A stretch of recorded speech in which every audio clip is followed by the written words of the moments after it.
Hindi siya makapaniwala na maganda yung vice mayor natin.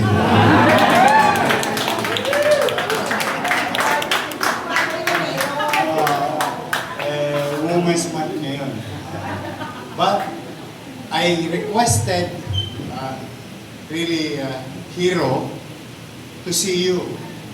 Ako nakisuyo, gusto ko makita yung mga lolo't lola ko. At lalo na siyempre yung PWD natin.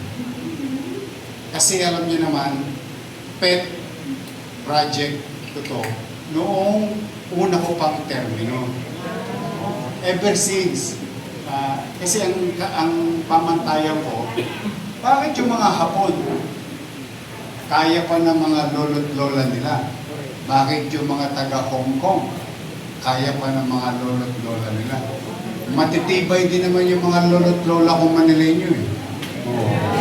Diba? May asin pa.